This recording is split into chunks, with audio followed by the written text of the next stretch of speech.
11:30 en punto de la mañana. Muchas gracias por acompañarnos en esta edición de Extra Noticias, la primera de este día. Les saluda Ana Lucía Zamora. Estaré con ustedes en esta hora de información que vamos a dar inicio de inmediato.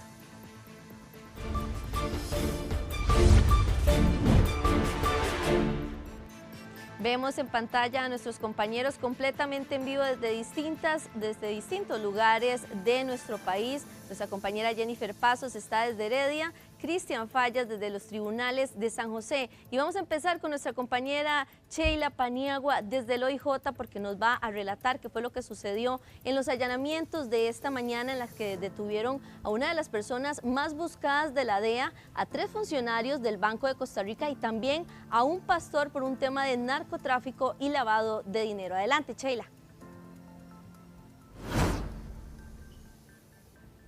Bueno, y es que estas detenciones se dieron esta mañana tanto en Ciudad Colón como en San Carlos y pretendían detener al top número 50 de los más buscados por la DEA. Se trata de un hombre de apellidos Meléndez León, de 55 años, colombiano naturalizado, costarricense, quien en apariencia es sospechoso de narcotráfico y lavado de dinero. Además, también detuvieron a 3 funcionarios del Banco de Costa Rica, quienes al parecer participaban en una legitimación de capitales. Asimismo, también detuvieron a un pastor quien en apariencia prestaba su iglesia para que estas personas pudieran lavar dinero producto de la presunta actividad del narcotráfico. Estamos hablando de que se trata de una organización criminal que en apariencia traía droga desde Colombia, la ingresaban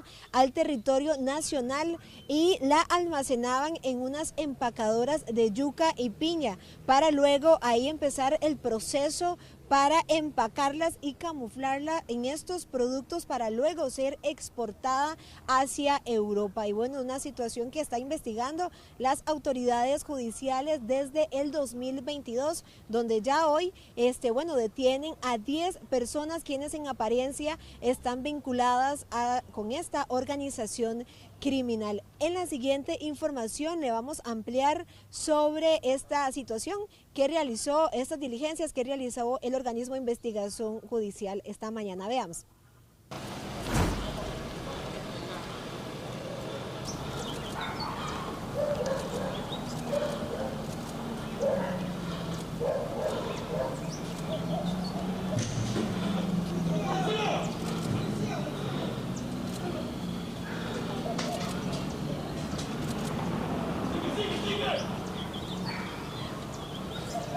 De esta manera, el organismo de investigación judicial capturó al top 50 de los más buscados por la DEA y a 9 personas más, tras ser sospechosos de narcotráfico y legitimación de capitales. Se trata de un hombre de apellido Meléndez León, alias Volvo, de 55 años, colombiano naturalizado costarricense, quien en apariencia es el número 7 de los tiburones del Pacífico. Entre los detenidos figuran 2 gerentes y un tesorero de sucursales del Banco de Costa Rica de Santa Rosa de Pocosol y Río Cuarto de Alajuela y un pastor evangélico. Bueno, este es un operativo para nosotros muy importante, sobre todo por el objetivo, que es el líder. Es una de las personas más buscadas por parte del gobierno de los Estados Unidos. Para nosotros es importante también hacer la detención en nuestros casos de este tipo de líderes. Es importante hacer ver que se trata también de una persona de nacionalidad originalmente colombiano, que se nacionalizó costarricense y que también aquí vemos la necesidad de las nuevas leyes que hemos ido impulsando también en ese sentido, de que este tipo de personas no se pueden nacionalizar o de alguna manera también posteriormente puedan ser extraditados. Hay una persona dueña de dos compañías exportadoras de piña, Exportaciones del Norte, y como tal también se está deteniendo, y parte de la actividad pues evidentemente era contaminar los productos de piña o de yuca para que salieran fuera del país. Se hicieron 2 materializaciones, una en APM Terminals de 220 kilos de droga y otra en España por 120 kilos de droga. A esta gente también hace un par de años se le decomisó en un vehículo que tenía una caleta con doble forro aproximadamente más de $100,000, y bueno, dentro de la misma parte de la investigación pues lo que tenemos es que se van a tratar de detener a 11 personas. Aquí donde nos encontramos ya se detuvo al cabecilla y estamos a la espera de poder tener la información de los reportes de los otros sitios que están allanando. Las autoridades también allanaron uno de los módulos de la reforma, ya que en apariencia existen más personas involucradas en la logística de lavado de dinero y narcotráfico, así como viviendas en Aguasarcas, Pital, Alajuela y La Palmera. La presunta organización traía droga desde Colombia, ingresaban por la frontera, almacenaban la droga en unas empacadoras de yuca y piña, donde preparaban los cargamentos. Estas irían para Europa. Esta organización lo que hacía era, evidentemente, exportar o importar desde Colombia la droga, almacenarla acá y después exportarla a través del puerto de Limón. Las ganancias que obtenían producto de eso, pues las legitimaban a través del sistema bancario nacional con la aparente ayuda de estos dos gerentes bancarios y del tesorero, aparte también con la colaboración de este pastor que yo le comento que también funcionaba como parte de la estructura. En apariencia utilizaban las cuentas bancarias de la iglesia para depositar el dinero de la aparente actividad narco como si fueran ingresos de la congregación. Durante las diligencias decomisaron 34 vehículos de alta gama que superan los 500 millones de colones, así como también 16 propiedades. Tras estos operativos, el Banco de Costa Rica se pronunció al respecto. El conglomerado financiero BCR reitera su respeto por las acciones llevadas a cabo por las autoridades judiciales. La entidad ha colaborado de manera proactiva y eficaz con las autoridades policiales y judiciales en el proceso indagatorio. Se encuentra en el lugar de los hechos y ha puesto a su disposición todos los elementos requeridos para el buen desarrollo del proceso. Debido a que estos hechos se encuentran en una etapa de investigación, el BCR no puede referirse al respecto. La investigación contra esta presunta organización inició desde el 2022 por la supuesta comercialización de estupefacientes. Ahora los detenidos serán remitidos al Ministerio Público, quienes serán los encargados de determinar su situación jurídica.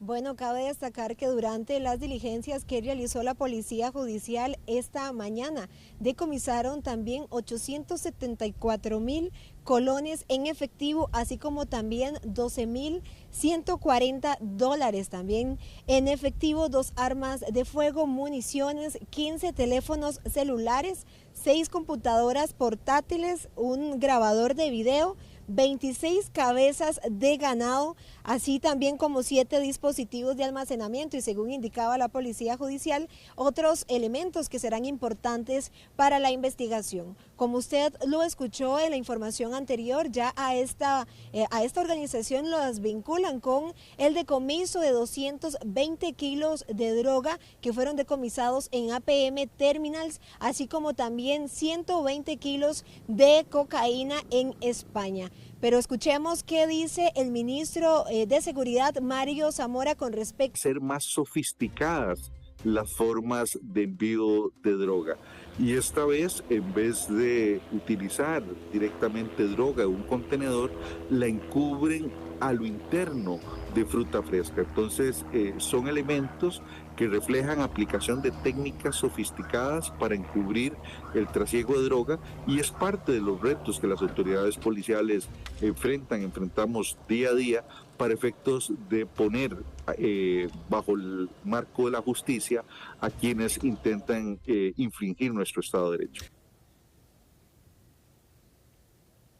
Bueno, y es que el presunto cabecilla de esta organización es un hombre de apellido Meléndez León, colombiano naturalizado costarricense. Pero ¿qué pasará con esta persona? Escuchemos qué dice don Carlos Díaz, fiscal general de la República. Es un sujeto colombiano, de origen colombiano, que fue nacionalizado costarricense, y en este tipo de hechos nosotros hemos sido bastante conscientes de que no debemos de permitir ese tipo de nacionalizaciones o naturalizaciones de manera tan sencilla. Hemos tratado de hacer conciencia en la Asamblea Legislativa para que se hagan reformas en la ley de naturalizaciones, pero también en la extradición de nacionales, y eso lo consideramos un punto muy importante que tenemos que fortalecer como parte de las herramientas, en este caso para luchar contra el narcotráfico y el crimen organizado.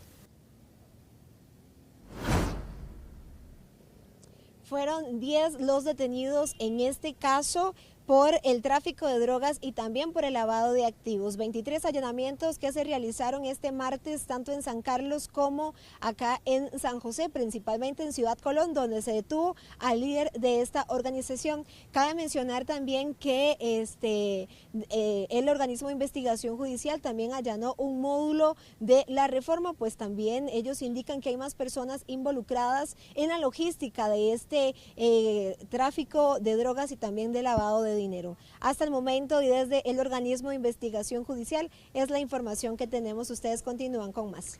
Gracias, Sheila, por todos los detalles. Un nuevo caso que investigar y darle seguimiento de lo que está sucediendo en nuestro país. Continuamos con más noticias. En la mañana se registró un atropello de una persona que al parecer fue arrollada por una unidad de fuerza pública. Los hechos ocurrieron cerca de las 4 de la mañana sobre la ruta 32 a la altura de Guapiles en el sentido de la vía Guapiles-San José. Según detalló uno de los implicados en el accidente, la unidad policial se dirigía de Guapiles a Sarapiquí, como le indicábamos, a colaborar con un incidente. El hombre que se encontraba en el otro extremo de la carretera, en los carriles en el sentido contrario, cruzó rápidamente y pasó sobre el muro de contención sin que el conductor de la unidad tuviera alguna forma de evitarlo. Al sitio llegó la unidad de Cruz Roja de Guapiles, quien lo declaró fallecido en este lugar. Y luego de ser detenido por supuesta extorsión en el Instituto Tecnológico de Costa Rica, un estudiante de esa universidad de 22 años y de apellidos Muñoz descuenta medidas cautelares de firmar cada 15 días en la Fiscalía de Cartago y de mantener domicilio fijo. Según el organismo de investigación judicial, el sospechoso habría enviado correos al personal del TEC amenazando con revelar información sensible de la institución si no aceptaban financiarle su programa de estudios universitarios. Por el caso de extorsión, el estudiante podría exponerse a una pena entre 5 a 10 años y desde el TEC informaron que ellos mismos presentaron la denuncia ante la Fiscalía de Cartago. Vamos a continuar con más noticias. Ya casi a un mes del multimillonario robo de bienes, el Instituto Costarricense sobre Drogas aún no tiene personas detenidas. Ante la consulta de Extra Noticias se nos indicó que ante el robo de varios bienes al Instituto Costarricense sobre Drogas, el ICD, ocurridos el 18 de agosto anterior, se cambió a la empresa de seguridad, por ejemplo, y además se busca un convenio con la Policía Municipal de San José para contar ahora con un circuito cerrado en la bodega que se ubica en Nauruca.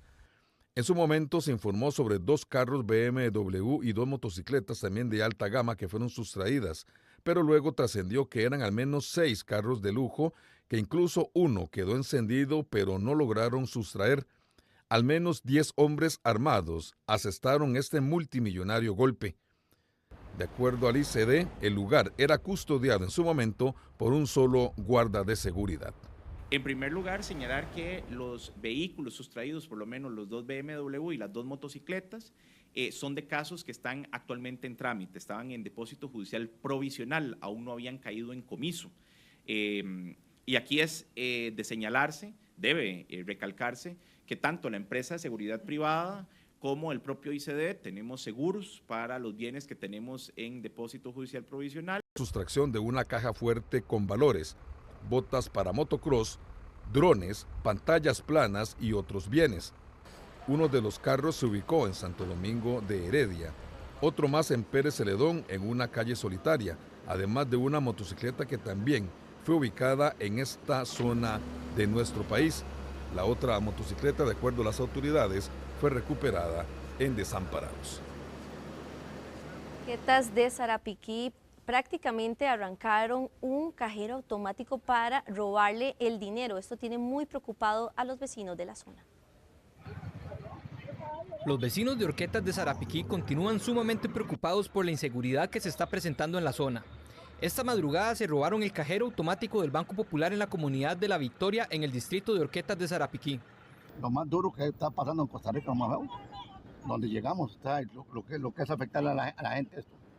Mano, eso afecta mucho al turismo, los robos, nada, que hacen en playa y todo eso. Eso es puramente ese problema que estamos viviendo, la delincuencia en el país. Y esto no lo controla nadie, no estamos mal. No, para mí eso es pendiente esto, o sea, para mí ya me admira ver esto. Sí, ¿qué está pasando? Según la información preliminar, fue a eso de la 1:45 de la madrugada cuando 9 sujetos con un tráiler arrancaron de raíz el cajero, posteriormente los subieron en un pick-up y huyeron del lugar. Fuerza Pública resguardó la escena a la espera de la llegada de los agentes del OIJ para la respectiva investigación. Una vez que la fuerza pública llega al lugar, constata que el hecho se llevó a cabo, por lo tanto se toma control de la escena para que tanto la entidad bancaria como el organismo de investigación judicial pues puedan hacer el levantamiento de evidencias y determinar quiénes fueron los responsables. Mientras tanto, la fuerza pública realizó una serie de operativos, principalmente de cierres en los alrededores para tratar de detectar un vehículo tipo pick-up con 4 personas que lo estaban abordando, que son los que figuran como sospechosos. Ahora la investigación continuará a cargo de los agentes del OIJ de Sarapiquí y las autoridades del banco. Vamos a cambiar de tema, vamos a hablar del oleaje de esta semana porque se espera bastante fuerte en el Pacífico principalmente. El módulo de información oceánica del Centro de Investigación de Ciencias del Mar, MIOCIMAR, advirtió la posibilidad de inundaciones ante la combinación de oleaje y mareas altas en el Pacífico. Se espera que estos fenómenos se presenten con mayor intensidad hacia el fin de semana, iniciando el jueves. Además, se espera que esta sea una de las mareas más altas del año. Además de las marejadas, podrían haber vientos de 30 y 40 kilómetros por hora, por lo cual se debe tener los cuidados del caso. La posibilidad de tener viento fuerte hacia el fin de semana en toda la costa del Pacífico de Costa Rica, de manera que podríamos tener olas hasta máximos de 2.6 metros entre el viernes y el domingo. De manera que hay precaución para la navegación de embarcaciones pequeñas básicamente. De nuevo hay que aclarar que estos sistemas de baja presión cambian mucho con los días, de manera que podría desaparecer esta condición, pero también podría intensificarse, así que hay que darle seguimiento.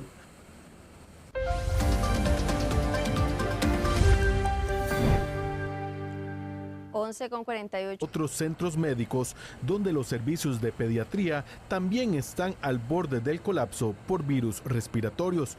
Eso por supuesto que golpea la crisis que ya de por sí desde hace varias semanas afronta el hospital de niños con internamientos que superan la cantidad de camas destinadas para ese tipo de enfermedades. Desgraciadamente están no solamente llenando todas las camas del Hospital Nacional de Niños, sino de los servicios de pediatría de todo el país. Esta es una emergencia que está afectando a nivel nacional y a nosotros como sitio de referencia nacional nos llegan los pacientes de todo el país. Ayer, por citar un ejemplo, recibimos un chico de Cartago, otro de Nicoya. Incluso, en la mañana de este martes se reportaron 17 de las 22 camas de emergencias ocupadas con pacientes críticamente enfermos por problemas respiratorios, de los cuales 10 permanecen con ventilación mecánica asistida. Estamos dependiendo de poder mover pacientes hacia los servicios de pediatría de nuestro hospital o hacia la unidad de cuidados intensivos. No todos los pacientes los podemos mover hacia los servicios de pediatría general, porque aquellos pacientes que tienen dispositivos de medicina crítica, es decir, si están con ventilación mecánica asistida, si están con ventilación no invasiva, si están con cánulas de alto flujo, nosotros los movemos hacia servicios de cuidado intensivo. Y la proyección para el cierre del año no resulta para nada alentadora, ya que el pico epidemiológico apenas comienza y en pocos días podría empeorar debido a la época lluviosa. Estamos en el pico, sin embargo, estamos empezando el pico. Este pico probablemente se mantenga de unas 12 a 15 semanas epidemiológicas. Y sí, nosotros esperaríamos que todavía, por lo menos en unas 2 semanas, esto sea una situación peor que la que estamos viviendo en este momento. Para este martes, el Hospital Nacional de Niños reportó un total de 117 pacientes internados por virus respiratorios, con una ocupación del 144% con respecto a las 67 camas que usualmente se destinan para ese tipo de enfermedad.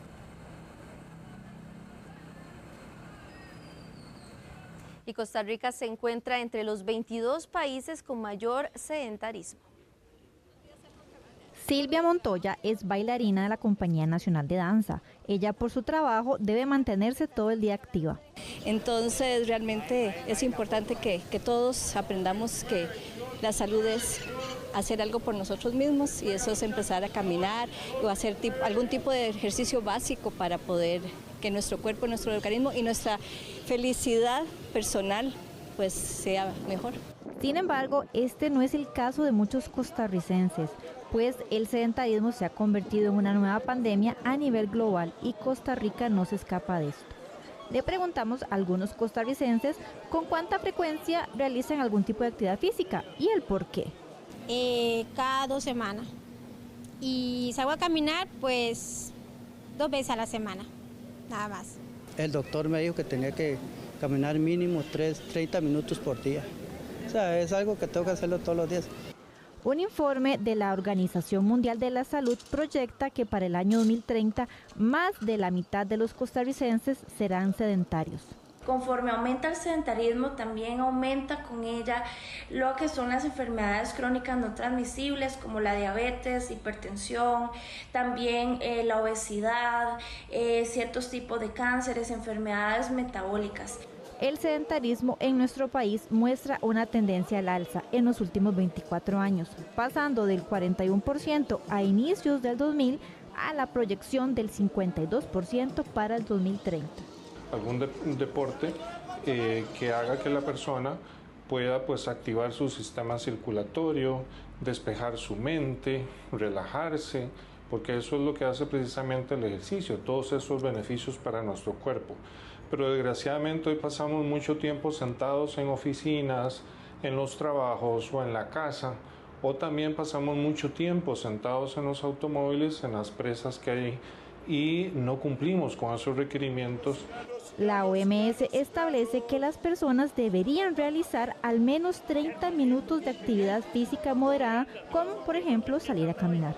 Costa Rica destaca entre los 22 países que superan un 40% de prevalencia en esta estadística, donde 4 de cada 10 hombres adultos entran en la categoría de sedentarios y 6 de cada 10 mujeres son sedentarias. Y las enfermedades de transmisión sexual también vienen en aumento en nuestro país. Actualmente se registran casos desde los 20 años. La Dirección de Vigilancia de la Salud reportó que para el 31 de agosto de este año se ha presentado un importante incremento en enfermedades de transmisión sexual. Por ejemplo, el sífilis tuvo un incremento de 237 casos con relación al año anterior, contabilizando 1.910 casos, lo que representa un aumento del 14.19%. Tan solo en la población con edades entre los 20 y los 64 años hubo 1.606 casos. La gonorrea muestra un incremento de 198 casos, lo que representa un aumento de 30.74%, sobre todo en personas entre las edades de los 20 a los 64 años. Sin embargo, los datos que más tuvieron un alza importante fue en el virus del papiloma humano. En total, 296 casos con un incremento de 142, lo que representa un 108.45% en personas entre las edades de los 20 a los 64 años. En mayores de 65 años hubo 4 casos y una población entre los 15 y los 19 años hubo 5 casos. Las inyecciones o pastillas anticonceptivas ayudan para que la persona no quede embarazada, pero no ayudan para evitar la transmisión de las enfermedades infectocontagiosas de transmisión sexual. El año pasado se cambia la norma, que cambiamos la citología en las mujeres de 30 años o más para proteger por el cáncer de cervix y la cambiamos para detección del virus de papiloma humano. Entonces lo que pasa es que estamos generando nueva data. Hay nuevos datos con respecto a los grupos poblacionales mayores de 30 años. El experto recuerda que el virus puede vivir en una mujer por 10 años antes de dar alguna señal. Además, el tener este virus no implica de inmediato un cáncer. Si una mujer sale positiva, no es una prueba de infidelidad, no es una prueba de a dónde lo contacté, es una prueba nada más de que en algún momento alguna persona tuvo contacto con el virus, se lo pasó a esa persona y está latente ahí, ¿verdad? No sabemos cuándo se transmitió, no podemos saber quién se lo transmitió y por ende no tiene ningún sentido tamizar al hombre porque no es el causal principal del cáncer de pene y tampoco te va a decir si lo tiene o no lo tiene. Los expertos recuerdan que no todos los casos positivos de virus de papiloma humano terminan en cáncer, pero siempre es importante la vacunación preventiva.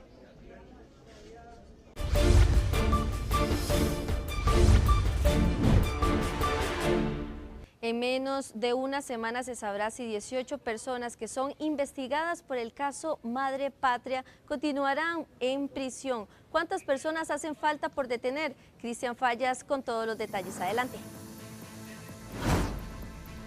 Buenos días, Ana Lucía. Qué gusto saludarles, estimados televidentes. Efectivamente, acá en los tribunales de San José, es donde habrá noticia en poco menos de una semana. Hay que recordar que ya se realizó una audiencia de apelación por las medidas cautelares en contra de estas personas investigadas por este caso conocido como Madre Patria. Es uno de los mayores casos de fraude registral en nuestro país. Son millones de dólares que fueron despojados de propietarios en diferentes zonas de nuestro país con esta banda que de una u otra forma lograron despojar a estas personas.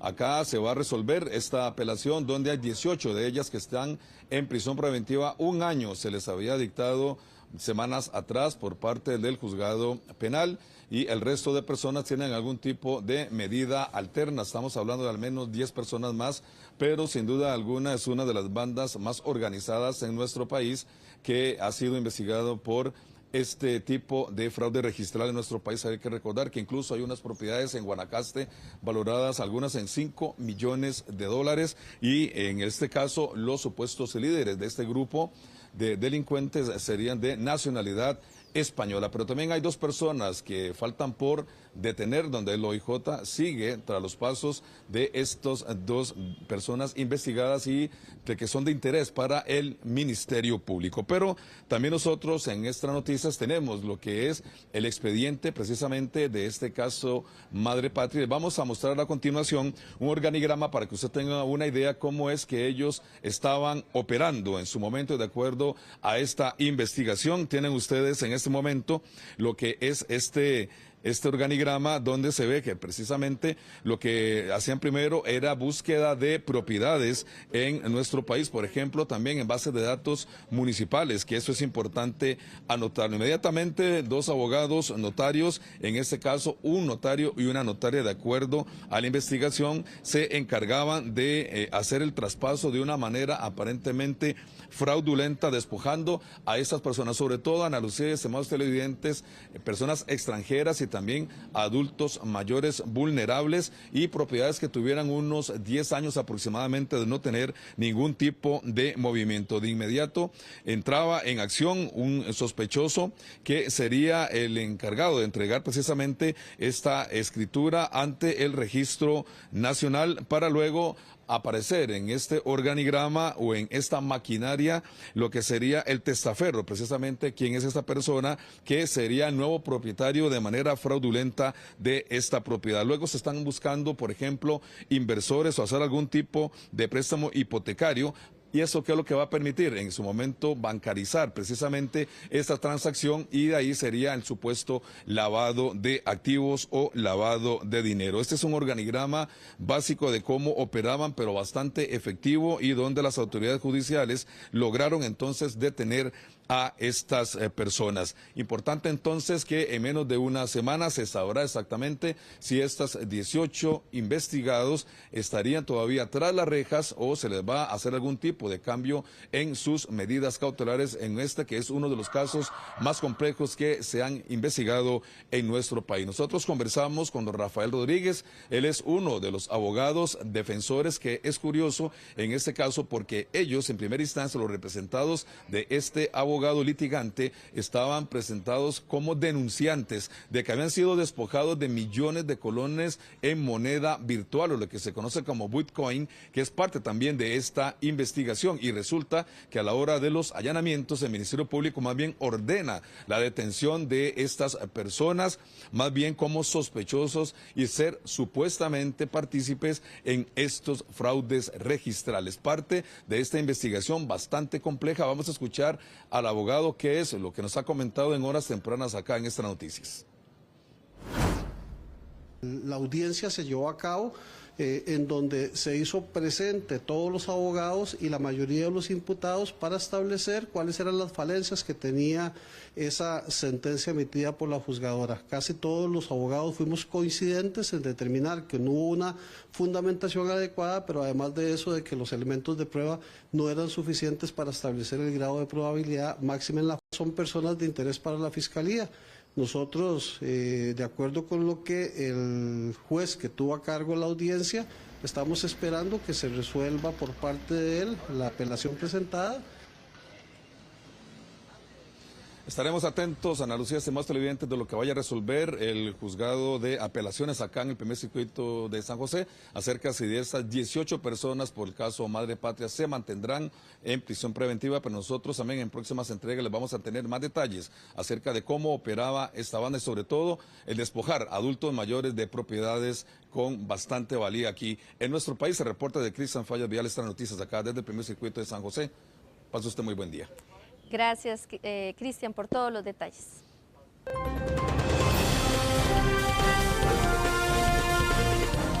La ministra de Salud hoy defenderá el presupuesto 2025 de su cartera. Le traemos todos los detalles después de la pausa. Quédese con nosotros. Información en vivo, porque 138 colegios técnicos iniciaron hoy la prueba estandarizada nacional sumativa. Recordemos que esto tiene un valor de un 40% en el promedio final. Jennifer Pasos con todos los detalles. Saludos, compañeros en el estudio, y también por supuesto a las personas que nos acompañan a través de Extra Noticias y también a través de Extra Radio 92.3 FM. Son 138 colegios técnicos los que iniciaron hoy las pruebas nacionales estandarizadas sumativas, las cuales van a tener un valor del 40% de su calificación final para optar por ser bachilleres ya de secundaria. Vamos a ver cómo se han preparado y qué han sentido los estudiantes con esta prueba. En la siguiente nota le traemos toda la información.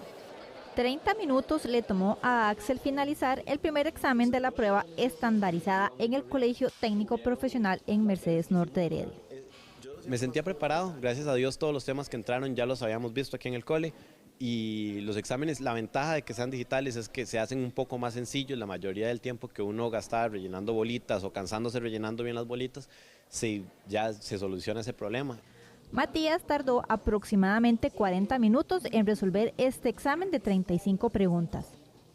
¿Te sentías bien preparado para este examen? Para este sí, pero como para otros, como el de ciencias, tengo que estudiar más. Así como ellos, 15.282 estudiantes de 138 colegios técnicos profesionales iniciaron con la prueba estandarizada acumulativa, que constará de 175 ítems distribuidos en 35 preguntas por 5 materias en formato digital. Esta preparación viene desde uno hasta lo que uno ve en el colegio, digamos, el MEP nos ha proveído pruebas y diferentes exámenes para usted mantenerse en práctica y repasar temas anteriores. Estas pruebas buscan reforzar las debilidades que vienen señalando las pruebas internacionales como las PISA, donde se ha evidenciado que la comprensión de lectura y el análisis son dos deficiencias en el sistema educativo. Claro, los estudios internacionales como PISA son un insumo más para el sistema educativo. Tenemos que recordar que los últimos estudios que tenemos de PISA casualmente son del año 2022. Estábamos saliendo de la pandemia y entonces poco a poco el sistema educativo se ha tratado de ir recuperando y de establecer planes para el mejoramiento de los aprendizajes. ¿Qué quiere decir esto? Bueno, que ante este tipo de pruebas, que ya son no solo para estudiantes de 15 años, sino para el perfil de salida de la secundaria y también de la primaria, creo que nos dan una información más completa para ir mejorando. Los cambios en educación no son inmediatos, sino que se van dando año con año. Esta prueba tendrá un valor del 40% en el promedio final de los estudiantes. Hoy iniciaron con estudios sociales, continuarán mañana con matemáticas, posteriormente español, seguido de ciencias y finalizarán con educación cívica. Para el año 2025, esta prueba tendrá un valor del 50% de la nota final. Si bien todos los días de aquí al próximo martes los estudiantes van a realizar diferentes exámenes, esta prueba es una sola, que quiere decir que cada uno de los exámenes que hacen estos días de 35 ítems, al final se van a sumar para sacar una sola calificación que tendrá el 40% de peso en su nota final. Compañeros, esa es toda la información que tenemos desde el CTP en Mercedes Norte de Heredia. Es una información de Jennifer Pasos para Extra Noticias. Gracias por los detalles, Jennifer. Vamos a continuar con más noticias. Preste mucha atención porque este martes en la noche usted podrá disfrutar del eclipse parcial de luna. ¿A qué horas exactamente puede salir usted a verlo? Le contamos. Nuevamente los ojos de los costarricenses podrán volver a ver hacia el cielo, pero en esta ocasión en horas de la noche, para observar un eclipse parcial de luna. Un eclipse parcial de luna es un fenómeno astronómico en el cual la luna entra parcialmente, valga la redundancia, en la umbra de la sombra terrestre. La Tierra tiene una sombra muy grande en el espacio. A la distancia que está la luna más o menos mide 9.000 kilómetros la umbra de la sombra terrestre. Por eso cuando ocurre un eclipse de luna total dura bastante rato en salir de la sombra. Pero en este caso será un eclipse parcial bastante pequeño. Pero en su lado izquierdo, por decirlo así, en el norte de la luna, se verá como un pequeño mordisquito pequeño, así. El eclipse comenzará a partir de las 6:41 de la tarde con su fase penumbral, pero a partir de las 8:12 de la noche estará ya en su fase parcial y su máximo en Costa Rica será a las 8:44. Ese fenómeno astronómico en total tiene una duración de 4 horas y 6 minutos y será visible a simple vista, siempre y cuando las condiciones meteorológicas lo permitan. No se ocupan instrumentos para observarlo, pues es nuestro satélite lo que se ve, la luna, un cuerpo opaco que refleja la luz del sol. Lo único que habrá que estar pendientes de las condiciones climáticas, porque si está muy nublado simplemente no veremos el fenómeno, tendrá que estar en una noche parcialmente nublada, tendrá que haber buen tiempo para poder observarlo bien. Costa Rica el pasado 8 de abril vivió también un eclipse, pero en esta ocasión uno parcial de sol y el año pasado uno total de sol. El próximo eclipse que haya en el mundo será el próximo 2 de octubre y este será uno anular, que será visible únicamente en Chile y Argentina. El próximo fenómeno importante lo tendremos el 14 de marzo del 2025, ocurrirá un eclipse total de luna en Costa Rica. Se verá eso de la 1 de la mañana, o sea, podremos ver la luna completamente inmersa en la umbra terrestre, se verá el famoso fenómeno de la luna roja. Entonces es un fenómeno pues que estamos esperando, es un fenómeno muy interesante de observar. Julio, por toda la sección deportiva, es correcto, me despido. Muchísimas gracias por su compañía en esta hora de noticias. Nos vemos mañana a las 11:30 de la mañana. Buenas tardes.